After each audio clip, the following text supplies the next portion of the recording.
Let's talk about dinosaurs. Chances are, the story you think you know is just the beginning. The real story is stranger, more dramatic, and honestly, way cooler than you probably remember. So, let's get into it. For 16 million years, they were the undisputed rulers of Earth, an empire of giants that then just vanished. But what if I told you that wasn't the end of the story? What if the dinosaurs never really left? Just keep that question in the back of your mind. To really get how incredible the dinosaurs' rise was, you first have to see the world they were born into. And trust me, it was a very, very different and very strange place. I mean, the scale of time we're talking about here is just mind-bending. Life on Earth has been around for 3.5 billion years. And when you look at a timeline like this, you realize just how late the dinosaurs were to the party. They're practically recent history, showing up only after a devastating mass extinction totally reshuffled the deck. And the life that came before them? It looks like something from a sci-fi movie. You had bizarre predators like the Anomalocaris swimming in the oceans. And on land, way before dinosaurs, creatures like Dimetrodon were running the show. And fun fact, that guy, the one with the big sail, not a dinosaur at all. He's actually a very distant ancestor of ours. Yeah, mammals. Okay, so after that massive Permian extinction wiped out almost everything, the stage was set for a whole new act. This was the Triassic period, a time of recovery and a time of massive opportunity. The world itself looked totally alien. You see, all the continents were crammed together into this one giant landmass called Pangaea. That was huge because it meant the first dinosaurs could spread across the entire globe, no oceans in the way. A lot of this world was a harsh, dry desert, but it was in this furnace that the dinosaurs were forged. But here's the part that might surprise you. The very first dinosaurs, well, they weren't the titans we picture. They were the underdogs. Small, quick, two-legged animals, basically living in the shadows of much bigger, much more common reptiles. They were a tiny part of the ecosystem. But that was all about to change in a big, big way. Let's jump ahead to the Jurassic and Cretaceous periods and see how these underdogs took over the planet and kicked off the Age of Giants. So, what was their big break? Another mass extinction, believe it or not. This one, at the end of the Triassic, wiped out their main competitors. Suddenly, the world was wide open, and the dinosaurs were free to diversify, to dominate, and to grow to absolutely mind-boggling sizes.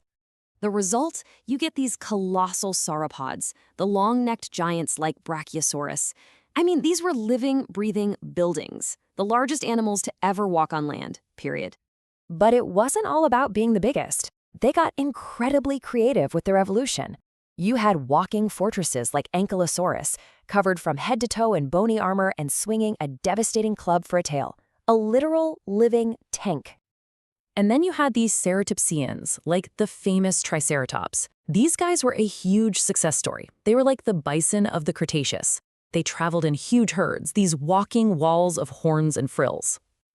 So all of this amazing variety pretty much boils down to two major groups. You've got the Saurischans, or lizard-hipped dinosaurs.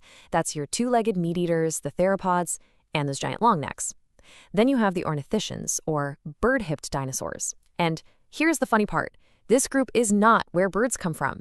This is where you find the armored guys, the horned ones, pretty much all the other plant-eaters.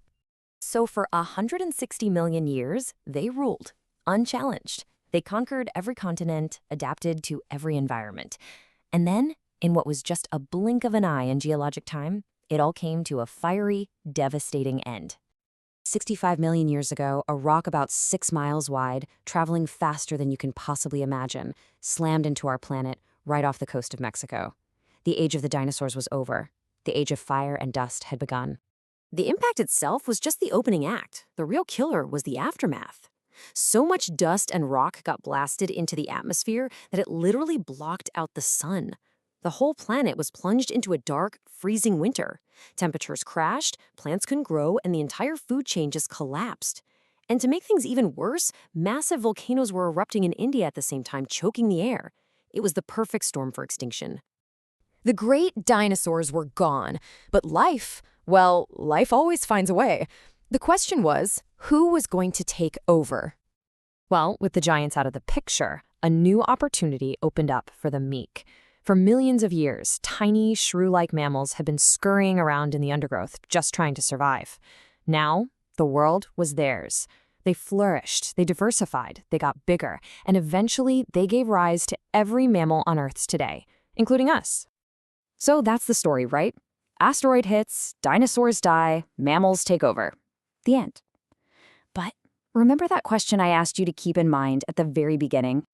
Take a look at this. On the left, a fossil of a dinosaur called Sinornithosaurus. On the right, an early bird. That resemblance? It is not a coincidence.